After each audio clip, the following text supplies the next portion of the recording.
할렐루야. 오늘 수요일입니다. 우리 하나님 말씀을 통해서 또 은혜 받도록 하겠습니다. 우리 하나님 말씀은 로마서 1장 16절에서 17절 말씀입니다. 로마서 1장 16절에서 17절 말씀. 내가 복음을 부끄러워하지 아니하노니 이 복음은 모든 믿는 자에게 구원을 주시는 하나님의 능력이 됨이라. 먼저는 유대인에게요, 그리고 헬라인에게로다. 복음에는 하나님의 의가 나타나서 믿음으로 믿음에 이르게 하나니, 기록된 바 오직 의인은 믿음으로 말미암아 살리라 함과 같으니라. 아멘. 오늘 복음의 능력에 대해서 우리 같이 말씀을 살펴보도록 하겠습니다. 복음은 능력이죠. 죄인을 구원하시는 하나님의 능력이 되는 줄로 믿습니다.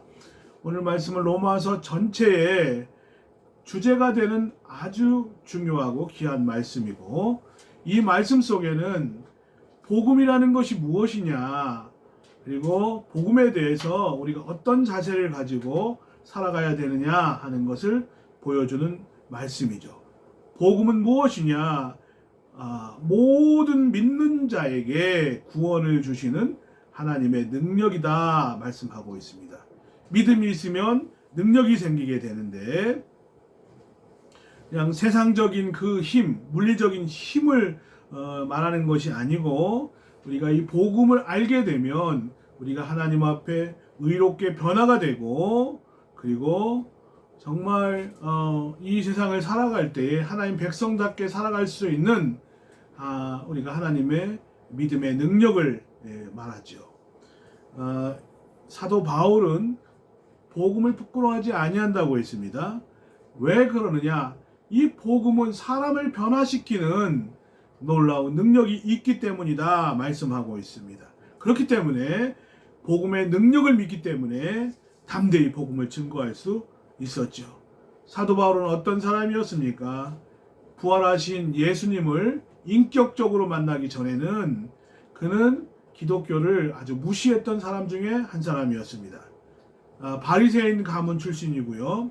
로마의 시민권을 갖췄던 아주 재력과 또 지식을 겸비했던 그런 사람입니다. 그리고 당대 최고의 지성이라고 하는 가말리엘 문화에서 학문을 닦았고 젊은 나이에 관원까지 되었던 그런 사람이었죠. 세상적으로 볼 땐 부족함이 없었고 출세 가도를 달렸던 사람이고, 이런 바울이 이 기독교를 볼 때에는 정말 우스운 거죠. 아주 무식한 이단 집단처럼 이렇게 보였다고 볼 수가 있습니다. 성전 중심과 또 율법과 제사를 부인하는, 그리고 예수님이 부활했다고 하는 것을 전하는 그런 모습을 보면서 이 너무나 강력한 이단이다 이렇게 생각을 하고, 자기가 이 초대 교회를 아주 뿌리째 뽑아버려야 되겠다, 박멸해야 되겠다 이런 생각을 하게 되었습니다. 그래서 대제사장에게 위임장을 받아서 그리스도인들을 체포하기 위해서 다메섹으로 가는 도중에 예수님을 인격적으로 만나게 되지요. 그리고 나서 부활하신 예수님을 만난 이후에 사도 바울은 변화를 받고 이제 십자가의 복음을 증거하는 사도가 되었습니다. 오늘날도 이 시대에 한국이 1000만 가까이 그리스도인이 있다고 하지만 아직도 제대로 복음을 접하지 못한 신자들이 많이 있고, 이 시대가 점점 죄악으로 물들어져 가는 그런 모습을 우리가 보게 되지요. 오늘 말씀 다시 한번 되새기면서 이 복음이 능력이라고 하는데 어떤 능력이 있는가 한번 살펴보도록 하겠습니다.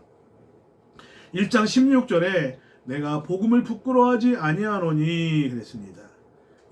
사람은 수치심이라는 게 있죠. 동물은 수치심이 없지요. 그래서 아무 곳에나 가서 용변을 보고 또 욕심을 내기도 하고 그러지만, 사람은 부끄러움을 아는 그런 존재입니다. 그런데 이 사도 바울이 복음을 부끄러워하지 아니하고 모르는 사람에게 복음을 전할 때 얼마나 낯설고 또 부끄러운지 몰라요. 그런데 이렇게 당당하게 복음의 능력을 믿기에 사도 바울이 이 복음을 전했던 그 이유는 정말 빚진 자의 의식을 가졌다는 거예요. 나는 사랑받을 만한 자격이 없고 죄인이고 또 원수되었던 자인데 하나님께서 그 놀라운 사랑으로 사도 바울을 택하여 주셔서 사랑의 확증을 보여주셨죠. 그 사랑에 너무너무 감동해서 사도 바울은 복음을 증거하는 사도로서 복음을 부끄러워하지 않는다고 이 말씀 속에 기록하고 있습니다. 어떤 간호사가 있었는데 평생 독신으로 살았어요. 그래서 무엇보다도 사랑하는 남동생이 있었는데 이 동생이 누님 결혼하십시오 이렇게 항상 독촉을 하고 늘 미안한 감을 가졌고 가까운 지인들도 이 간호사분을 보면서 이렇게 동생만을 위해서 뒷바라지하고 사는 것이 안타까웠고 그래서 정말 이렇게 지인들도 빨리 결혼하라고 독촉을 했다고 합니다. 그런데 이분은 이 여인은 동생만을 위해 살았어요.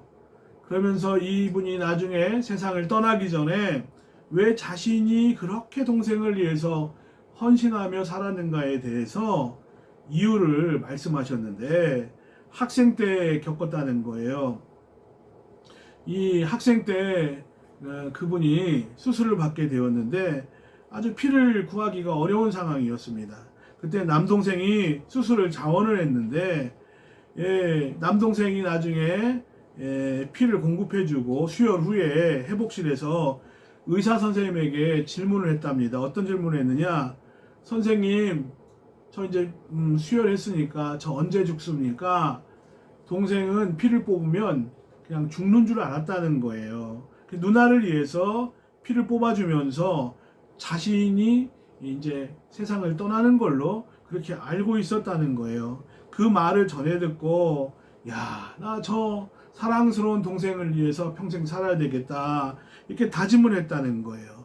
죽음을 각오하면서 자기가 죽을 줄 알면서도 이 동생이 자기를 위해서 수혈해준 그 모습을 보고 너무나 예쁘고 너무나 사랑스러운 그 동생을 위해서 빚진 자라고 하는 그런 의식을 가지고 평생 이 누나는 살게 되었다라고 하는 것이죠. 우리는 십자가에서 도저히 구원받을 수 없는 가망이 없는 그리고 그 죄악 가운데서 한번 죽는 것은 사람에게 정한 것이고 그의 심판이 있다고 말씀하고 있는데 그 심판받을 나를 위해서 예수님이 피 흘려주신 피 한 방울 물 한 방울 다 쏟으신 그 예수님의 사랑 때문에 우리가 빚진 자의 의식을 가지고 만나는 자마다 예수님을 자랑하고 십자가의 복음을 증거하게 되는 줄로 믿습니다. 할렐루야. 자, 그런데 이 복음은 여기 16절 다시 말씀 보면 내가 복음을 부끄러워하지 아니하노니 이 복음은 모든 믿는 자에게 구원을 주시는 하나님의 능력이 됨이라. 먼저는 유대인에게요 그리고 헬라인에게로다. 이 세상에 땅 위에 걷는 사람 중에 복음이 필요 없는 나는 그거 필요 없어 나는 그거 필요 없이도 얼마든지 구원받을 수가 있다 이렇게 말할 수 있는 사람은 아무도 없습니다. 우리가 전도할 때 지옥 얘기를 하면 불신자들은 그 지옥 얘기에 대해서 싫어하고 아주 불쾌하게 생각을 합니다. 그런데 어떻게 보면요 불쾌하게 생각할 필요가 없잖아요. 나는 안 믿으면 되고 무시하면 되는데 인간의 본능 속에는 하나님이 영혼을 사모하는 마음을 주셨다고 또 이 지옥에 대한 두려움과 말할 수 없는 공포감이 있기 때문이라는 것이죠. 예. 자, 그래서 우리가 이 지옥 갈 사람이 하나님의 은혜로 구원받게 되는데 그 은혜가 유대인에게만 있는 것이 아니라 유대인만 예뻐하시는 것이 아니라 모든 사람에게. 그래서 14절 말씀에 보면 헬라인이나 야만인이나 지혜 있는 자나 어리석은 자에게 다 내가 빚진 자라.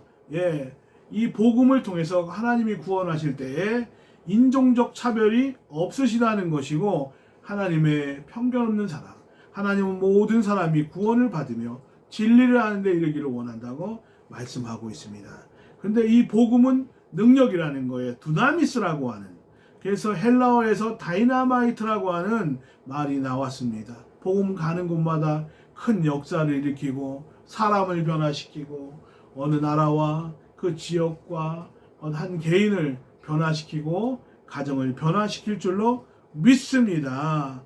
복음이 얼마나 위대한 일인지, 복음 전파하는 일들은 사람이 하는 일 중에 가장 위대한 일이라고 볼 수가 있는데, 베드로전서 1장 12절에 보면 천사조차도 흠모하는 일이라고 말씀하고 있습니다.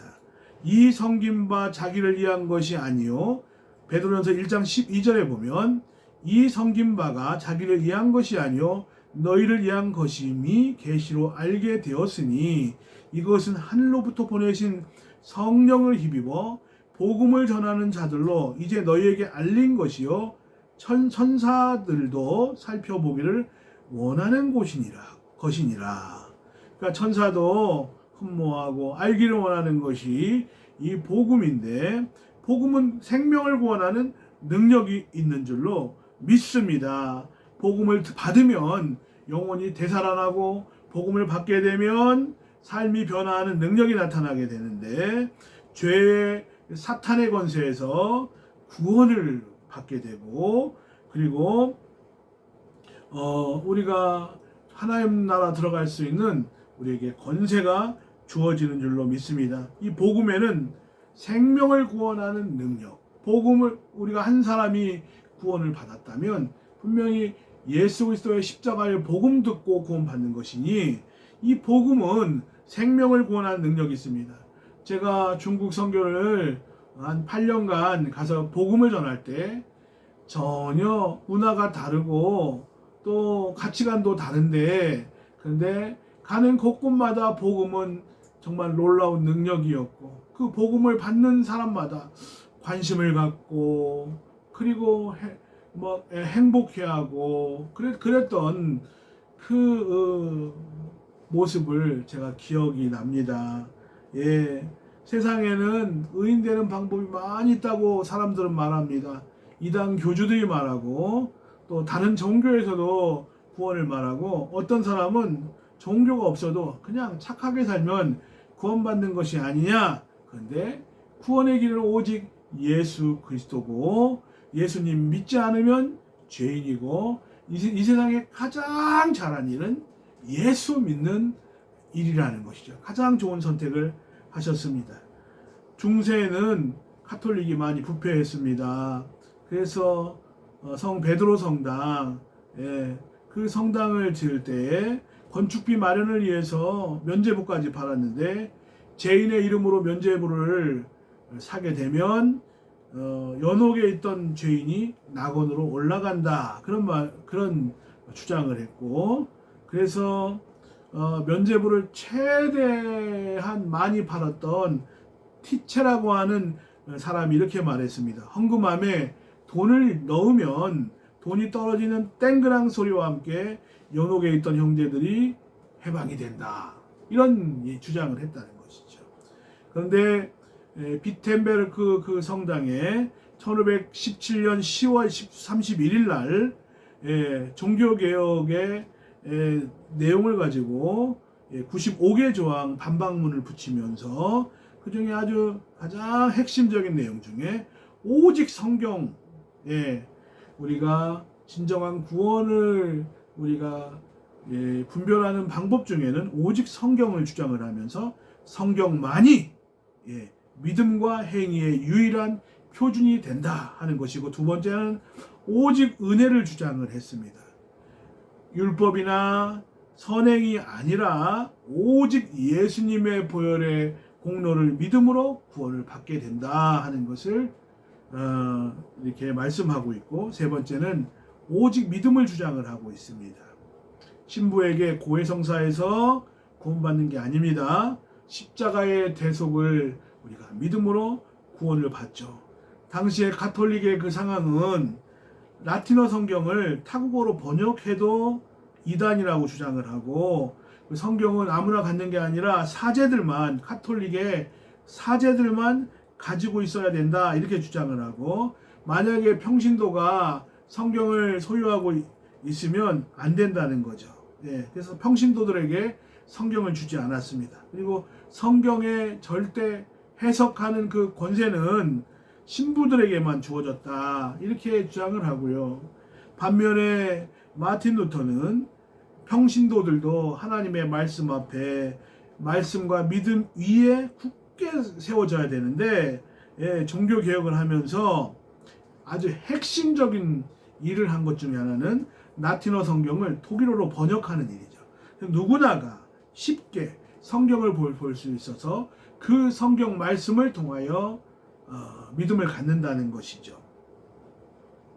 당시에 가톨릭 교회는 이 믿음의 원리에서 벗어나서 아주 인간의 어떤 행위를 강조하고 율법을 강조하고 고행을 아주 중요하게 생각을 했는데, 우리는 지금 대부분 우리 개신교에서는 십자가에 예수님이 달린 모습을 단 교회는 아무도 없습니다. 그런데 가톨릭 교회에서는 고난받는 예수님을 강조하면서 십자가에 달리신 예수님의 형상을 아주 선호하죠. 그런데 기독교는 부활을 강조하면서 십자가에 달리신 예수님의 그 형상을 선호하지 않고, 부활해서 지금도 살아 역사하시는 예수님을 우리가 믿고, 부활하신 예수님을 왜 십자가에 그대로 매달아 놓느냐, 그런 의미죠. 예, 그래서 우리가 저나 여러분이나 이 믿음의 원리가 흔들리지 않도록 늘 은혜에 의해 여러분의 믿음이 온전히 세워지시기를 주의 이름으로 축원합니다. 할렐루야. 복음은 누구에게나 능력이 있습니다. 유대인에게도 능력이 있고요, 헬라인에게도 있고요, 황인종에게도 능력이 있고요, 어린아이에게도 능력이 있고요, 누구에게나.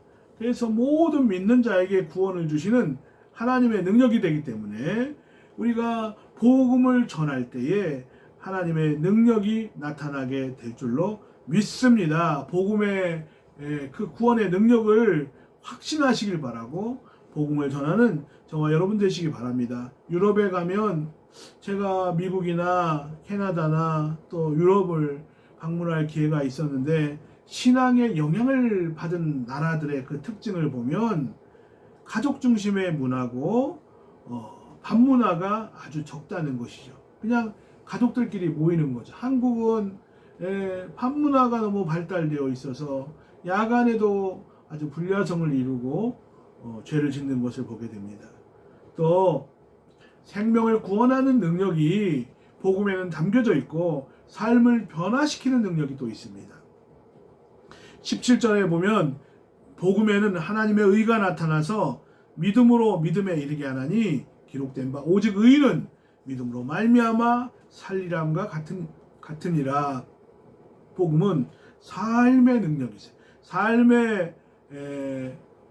삶을 변화시키는 능력이 있는데, 이 믿음으로 살게 하는 능력이 있죠.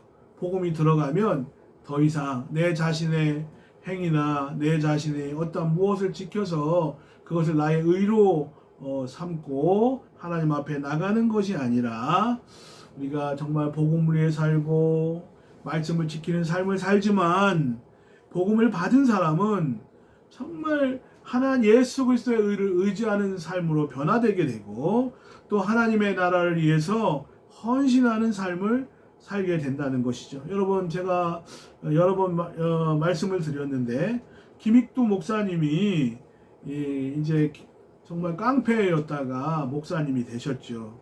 어떤 사람이 술에 취해가지고 고주망태가 되고 휘청거리면서 오다가 김익두 목사님을 만났는데, 갑자기 김익두 목사님을 알아보지 못하고 시비를 거는 겁니다. 그래서 그 술 취한 그 사람이 주먹을 막 계속 휘두르는 거죠. 김익두 목사님은 그걸 다 피하고 맞고 그러다가 다 때리셨어. 그랬더니 나중에 알고 봤더니 자기가 때린 사람이 당시에 유명했던 깡패 김익두라는 것을 아는 거죠. 그러니까 얼굴이 새파래진 거죠. 벌벌 떨면서 나 이제 죽었다 이런 생각을 갖는 거예요. 그때 마침 그 치객을 만났던 김익두 목사님은 부흥회를 인도하러 가시는 그런 날이었죠. 그래서 치객에게 한마디 말을 남기면서 예수는 내가 믿고 그 덕은 내가 보는구나. 그러니까 예수님 믿게 되면 우리의 삶이 믿음의 삶을 갖게 되고 예수 의지하고 그리고 또 모든 면에서 하나님 나라를 위해서 헌신하게 되는데 예수 믿고 사람 변화됐네. 예수 믿고 많이 달라졌어. 순해졌어. 거친 사람이었는데 온유해졌고 예수 믿고 난 이후에 사람이 전에는 불평만 하고 인생 어둡게 살고 늘 우울하고 그랬는데 예수 믿고 난 다음에 예수 인격적으로 믿고 난 이후에 완전히 사람이 달라졌다. 이렇게 얘기를 들을 수 있는 것이죠.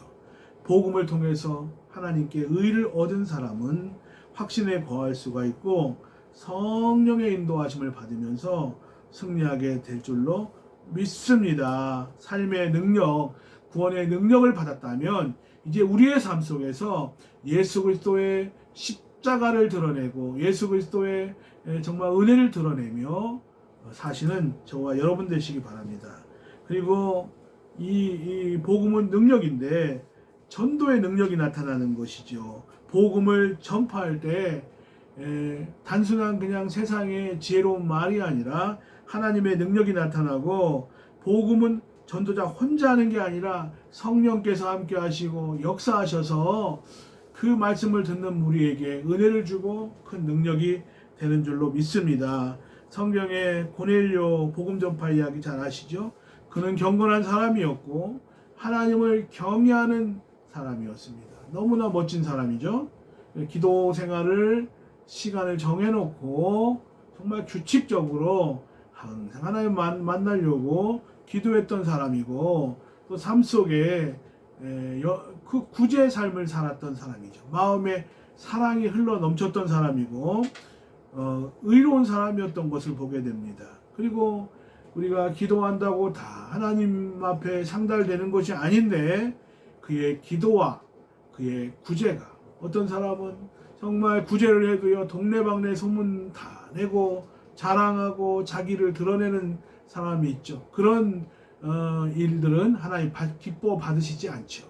그런데 이 고넬료는 하나님께 상달이 되었다라고 하는 거죠.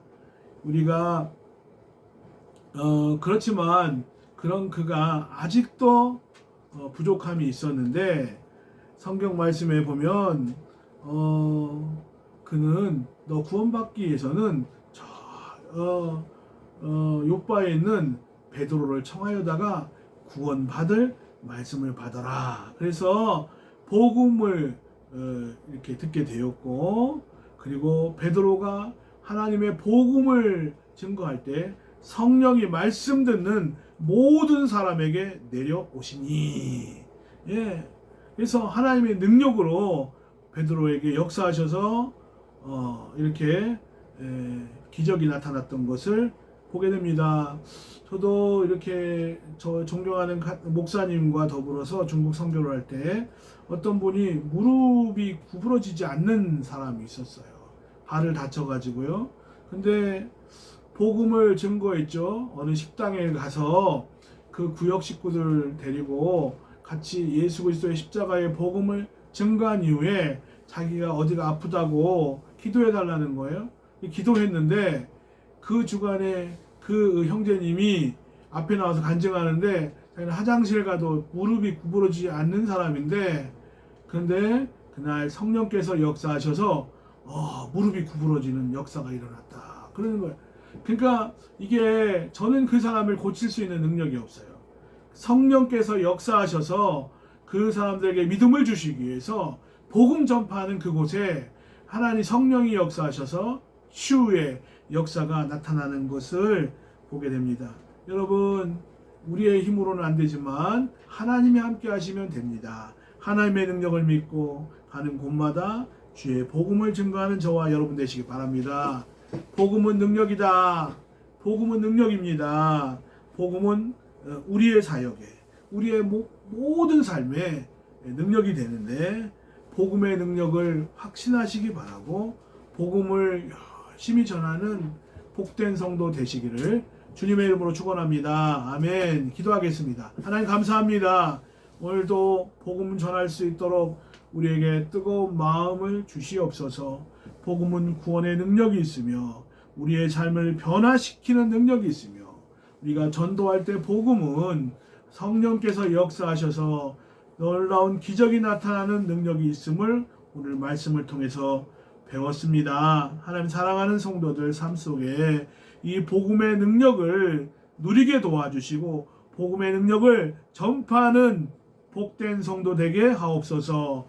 지금은 우리 주 예수 그리스도의 은혜와 하나님의 극진하신 사랑하심과 성령님의 감동, 감화, 교통, 역사하심이 복음의 능력을 믿고 복음에는 생명을 구원하는 능력이 있으며 성도의 삶을 변화시키는 능력이 있으며 또 전도의 능력이 있는 이 십자가의 복음을 증거함으로 사명을 잘 감당하기를 소원하는 사랑하는 성도들과 가정과 직장과 사업이 이 나라 이 민족 위에 지금으로부터 영원토록 함께 계실지어다. 아멘. 감사합니다. 여러분, 복음은 능력입니다. 오늘 하루도 성령의 능력 힘입어서 복음 열심히 증거하는 저와 여러분 되시기 바랍니다. 할렐루야. 한 주 동안 승리하십시오. 감사합니다.